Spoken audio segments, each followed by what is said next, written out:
पैसे, वो पैसे के लिए, तनख्वाह के लिए सेना में नहीं जाता हमारा जवान। उसके अंदर जो दिल में जो आग लगी हुई है इस देश को बचाने की, उसकी जो ललक है वो उसके चलते सेना में जाना चाहता है। और वो आदमी ये कहता है कि वो काबिल नहीं था। ये चोर बताएंगे हमारे बालक कितने काबिल हैं कितने नहीं काबिल हैं। पता है क्या कारण है इसका? इसका कारण ये है कि हम लोग सोए हुए हैं। हम लोगों को फुर्सत ही नहीं है वाहियात और बकवास चीजों पे बहस करने के अलावा। आप सोच के देखो, और जो लोग पूरी दुनिया में कहीं भी सुनते हैं वो सोच के देखो, बैठकों में अपने हरियाणा में ताशों पे बैठे रहते हैं लोग, और उस पूरी चर्चा में सुबह से लेकर रात तक समाज निर्माण की कोई बात नहीं होती, व्यक्ति निर्माण की कोई बात नहीं होती, भाईचारे पे चर्चा नहीं होती, एक दूसरे की बेइज्जती करने पे, उसके ऊपर ठट्ठे मारने पे बड़ा काम कर लेते हैं। हम लोगों को इस बात पे लड़ाई कैसे हो, इस पे चर्चा बड़ी हो जाती है। निर्माण कैसे हो एक गांव का, बचे कैसे अगली पीढ़ी, ये जो सरकारें षड्यंत्र रच रही हैं इस पे इकट्ठे होकर कैसे लड़े, इस पे कोई चर्चा नहीं होती। सरकार ने बड़ा अच्छा जुनून पा गया। यूपी जैसे इलाके में, मेवात जैसे इलाके में 2 मिनट लगती है हिंदू मुसलमान करवाने में। हमारे वहां दूसरी साइड चले जाओ, वहां उनके पास हिंदू मुसलमान का इरादा नहीं मिलता, वहां वो जाट नॉन जाट बना देते हैं। इधर चले जाओ राजस्थान में राजपूत नॉन राजपूत बना देते हैं। थोड़ा इधर चले जाओ पश्चिमी किधर, उधर क्या यादव नॉन यादव बना देंगे। गुजरात की तरफ चले जाओ पटेल नॉन पटेल बना देंगे। महाराष्ट्र में चले जाओ मराठी नॉन मराठी बना देंगे। बाहर वालों को वहां से जूत मारने स्टार्ट कर देंगे। क्यों? क्योंकि पता है उन लोगों को कि जात के नाम पे और धर्म के नाम पे जब मर्जी लड़वा लो। जो ये आजकल आप लोगों के साथ चल रहा है ना, पिछले 2-2.25 साल से, इस खेल को सबसे पहले मोहम्मडन्स ने समझा था। पता था उन लोगों को कि ये दौर आएगा, और इन लोगों ने सबसे पहले समझा। लेकिन इन्होंने बड़ा गलती क्या करी, इन्होंने अपने दूसरे भाइयों को नहीं समझाया, इन्होंने उनको नहीं रोका। हम जैसों को समझ में आया हमारा जाडा चढ़ा, हम गए। मैं जब महाराष्ट्र गया, मुंबई गया था मैं, मुंबई के अंदर वहां कुछ इलाके हैं जहां भाई यहां यूपी से आए हुए बस रहे हैं, यहाँ पे बिहार से आए हुए बस रहे हैं, ये मोहम्मडन इलाका है। हम वहां चले गए मोहम्मडन इलाके में, अब सारे बस्तियों में गए थे हम लोग। वहां उन बस्तियों में जाके हमने पूछा, भाई तुम लोगों ने कितने ले लिए ये जो सरकार लगा रही है? बोले हम तो लेते नहीं। क्या बात? बोला जी हमारा तो ऑलरेडी इसके ऊपर डिक्लेरेशन, हमें पता है कि ये सारा खेल ही इस टाइप से फर्जीवाड़ा है, सब कुछ खिलाफ चल रहा है, तो फिर तुम्हारा भी लाश तो बांध देंगे ये।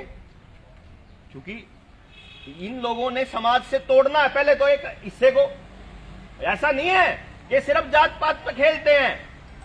जिस गांव के अंदर जात पात पे लड़ाई नहीं बचती ना, वहां ये रिजर्वेशन नॉन रिजर्वेशन का खेल खेल देंगे। अगर एक ही जात के लोग बैठे होंगे तो गोत्र नॉन गोत्र का खेल देंगे कि यहां इनकी इस जात इस गोत की बच गई। उससे आगे चले जाओगे तो भाई भाई तक ले जाएंगे, और आपको अपनी घरवाली से लड़ाने के लिए भी कानून ले आएंगे ये कि आपकी घरवाली आपके सिर पर बैठ के कैसे बैठ के नाचे। ये वो कानून लेके आएंगे कि आपके घरों में झगड़े इतने बढ़ जाएं। क्योंकि जब आप एक दूसरे से कटे हुए होगे तो आपके ऊपर राज करना आसान, आपको बकाना आसान, आपको झूठ की तरफ लेके जाना आसान। अगर सच होगा, यहां बैठे होंगे, जो सच होगा वो सबके लिए सच होगा, जो झूठ होगा वो एक तबके के लिए सच होगा, दूसरे के लिए झूठ होगा। तो जो भी आदमी समाज के एक हिस्से का ठेकेदार बनेगा ना, वो झूठ है। क्योंकि हम सबके बचे बिना मेरा बचना संभव नहीं, सबको बचना पड़ेगा, और इसका कोई रास्ता नहीं। आपको हैरानी होगी ये जानकर, जो मैं आपको मुंबई की बात बता रहा था, जिस मोहम्मडन इलाके में रात को हम लोग गए और उन्होंने कहा कि हम लोगों ने तो बिल्कुल इसका बहिष्कार कर रखा है, अगले दिन सलमान खान भेज दिया उनकी झुग्गी में, और सलमान खान के साथ फोटो खिंचाने के लिए पागल हो रहे लोग बाग। और सलमान खान ने वहां कहा अरे लगवाते क्यों नहीं, बहुत अच्छी बात है, सरकार ने इतना अच्छा काम करा। और उन्होंने सोचा सलमान खान कह रहा है तो चलो, अमिताभ बच्चन कह रहा है तो चलो, कोई बड़ा खिलाड़ी जिसको इन्होंने हीरो बना दिया वो कह रहा है तो चलो। ये कितना बड़ा खेल है कि पहले उन आदमियों को हीरो बनाओ, उनकी अखबारों में फोटो, टेलीविजन में उनके इंटरव्यू चलाओ, और जब वो हीरो बन जाएं उन आदमियों से वो काम करवाओ जो आपसे करवाना चाहते हैं, वो कहलवाओ। नहीं तो क्या जरूरत पड़ी है बड़े बड़े खिलाड़ियों को खेलने क्यों नहीं देते? ये क्यों नहीं उनको स्पोर्ट्स डिपार्टमेंट का इंचार्ज बना के काम करने देते? ये उनको नेतागिरी में क्यों लेके आते हैं? कि लोग तो उनको देखने के लिए आते हैं। हमारा आदमी तो इतना बोला है, वो तो बेचारा नहीं सोचता है इसने इतनी मेहनत कर रखी होगी, वो बड़ा हीरो है, चल देखने चलेंगे, और वो जो बोल देता है वो कैसी आग लगा दे पता भी नहीं चलता समाज में। हमारे यहाँ इतने सेलिब्रिटीज हैं जो नफरत की ऐसी मतलब कबाड़ पेलते हैं जो सरकार के कहने से, और हम लोगों को हमारे ही आदमी उसके खिलाफ बोलते हैं। वो कह देंगे या तो भाई मारे गोत की बाण है, ये तो भाई मारे गोत का है, ये तो हमारे जात का है। मैंने ये बात क्यों छेड़ी? मेरे मुद्दे में मैंने आज तक अपनी जिला कार्यकारिणी की कभी भी मीटिंग के अंदर ये बातें नहीं छेड़ी थी, क्योंकि आज मेवात का आखिरी जिला है ये। हम 21 जिलों में जा आए थे, 22वां जिला है आपका ये। आज हमारी पूरे हरियाणा का दौरा पूरा हो जाएगा जिले वाइज, और कार्यकारिणी का गठन हो जाएगा। एक यही जिला है जहां पे हिंदू और मुसलमान दोनों के दोनों बराबर या ज्यादा संख्या में मुसलमान होंगे, क्यों जी? और यहां ये बिल्कुल सरकार की लेबोरेटरी के लिए सबसे बेस्ट जगह है। एक यूपी इस काम के लिए बढ़िया है, एक मेवात इस काम के लिए बढ़िया है, और एक कश्मीर इस काम के लिए बढ़िया है। कांग्रेस की सरकारें भी इन तीनों जगह को इस्तेमाल करती रही। इस देश के अंदर भविष्य में दंगे कैसे फैलाए जाएं, इसके लिए पूरा इस्तेमाल होता है।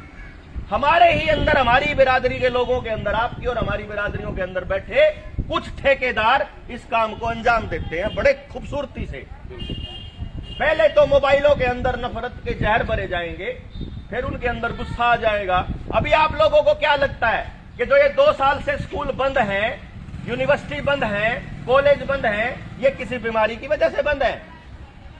भाई साहब, आपके बच्चे मोबाइल के ऊपर रोज की रोज मोबाइल में बंदूक चला रहे हैं। जो उनका वीडियो गेम है ना, उसमें बंदूक चलती है। आपके बच्चों को आने वाले टाइम में बंदूक पकड़ाने के लिए आपको तैयार किया जा रहा है। आपके बच्चों को,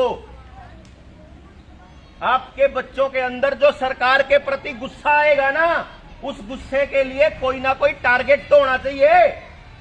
अगर सरकार टारगेट होगी, मान लीजिए उस गुस्से के लिए सरकार टारगेट हो जाएगी, तो सरकार को जवाब देना पड़ेगा। लेकिन अगर कोई दूसरी जात होगी तो सरकार को जवाब देना ही नहीं है। आपस में ही अपने बालक अपने आप ही कर लेंगे दंगे। अमित शाह का बेटा तो बीसीसीआई का चेयरमैन बन के ऐश कर रहा है दुबई के अंदर बैठा। मारे वाले बालक दिल्ली की जहांगीरपुरी में लठ और वो पत्थर ठाए फिरने लग रहे हैं। उधर से ओवैसी लंदन के अंदर ऐश कर रहा है, 5 स्टार्स के अंदर, 7 स्टार्स के अंदर, और हमारे बालक जो है वो ऐसे ही कट रहे हैं। हमने ओवैसी से पूछा था, मैं हैदराबाद गया जब, उसके एक बहुत खास आदमी था, मैंने पूछ लिया, मैं तुम सच्ची बता तो दो, तुम किसके बंदे हो? कांग्रेस के हो या तुम कोई ठेकेदार हो या तुम भाजपा के हो? साफ साफ बता दिया उसने। मंच पे बोलने की बात नहीं थी क्योंकि व्यक्तिगत बातें थी हमारी दोस्ती के तौर पे, लेकिन सच्चाई बताता हूं। उसने ये कहा कि जी 2014 से पहले राहुल गांधी फंडिंग दिया करता था, 14 के बाद अमित शाह देता है। जो बोलना होता है बुलवाया, जो उधर से आ जाता है वही बोलना होता है, टेंशन लेने की नहीं तो औकात ही नहीं है किसी की बोलने की। आज के टाइम नरेंद्र मोदी अमित शाह के खिलाफ बोलने की औकात किसकी है? या तो जो वो बुलवाते हैं वो बोल सकता है, नहीं तो अगले दिन ईडी पहुंच जाएगी घर पे, अगले दिन जेल में जाएगा।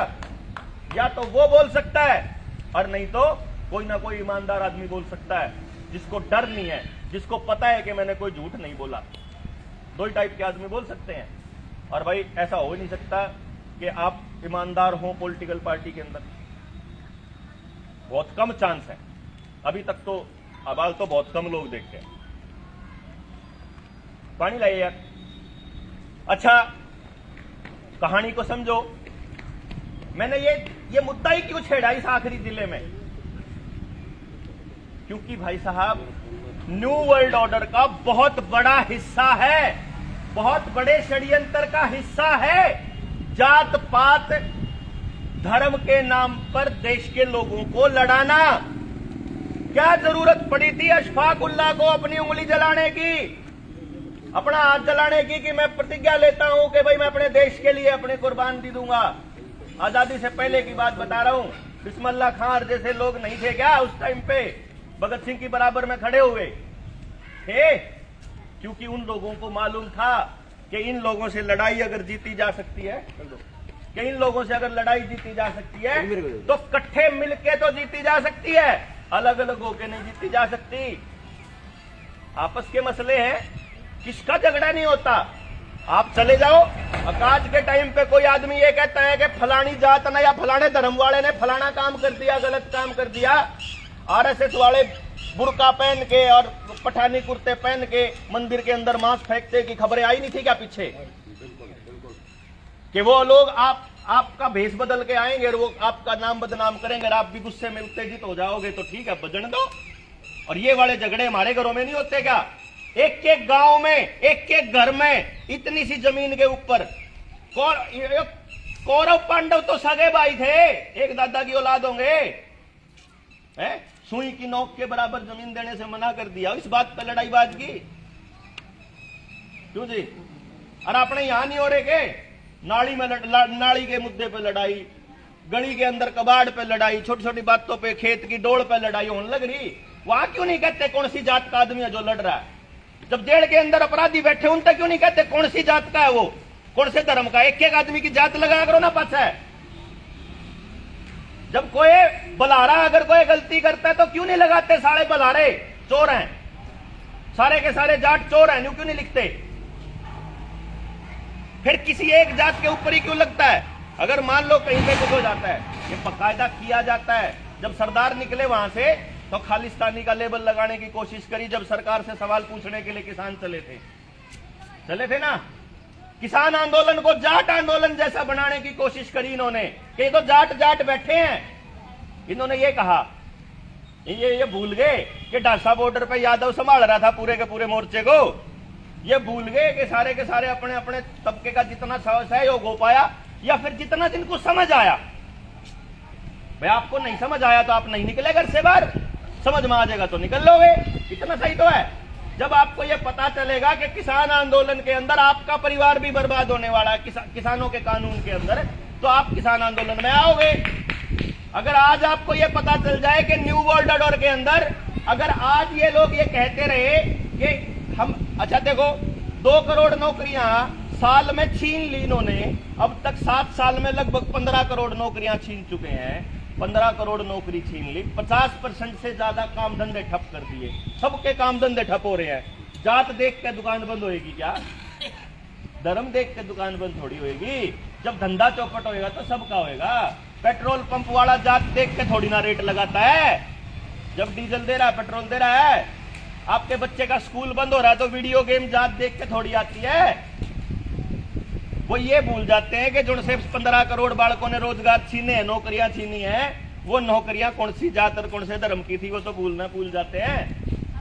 क्योंकि मैं तो जितना समझता हूं मेरे को नहीं पता, लेकिन जो कामगार आदमी है, जो आदमी खास तौर पे जो मुसलमान आदमी है और जिन लोगों के पुश्तैनी काम अपने जो कारीगर आदमी है, वो नौकरियों की तरफ कभी नहीं जाता, वो अपना काम करता है। तो नौकरियां तो सारी उन्हें की छीनी जिनका ठेकेदार बन रहा है हमारा मोगली जी।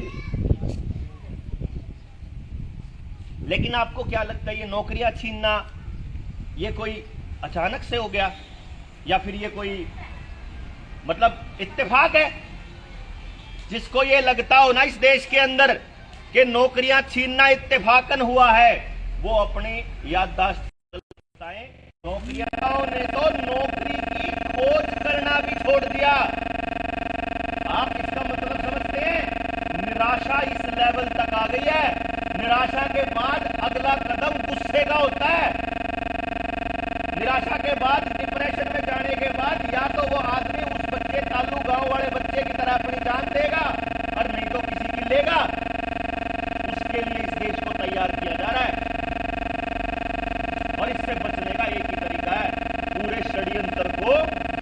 गौर से समझ लिया जाए, आपका बीज नाश किया जा रहा है। इस धरती पर रहने के लिए 750 करोड़ अगर लोग हैं इस धरती के ऊपर, तो यह धरती अभी 1400 करोड़ लोगों को और खाना खिला सकती है। धरती नहीं, धरती माता के लिए उसके बच्चे कभी बोझ नहीं हुआ करते, माता के लिए भी बच्चे बोझ होते नहीं।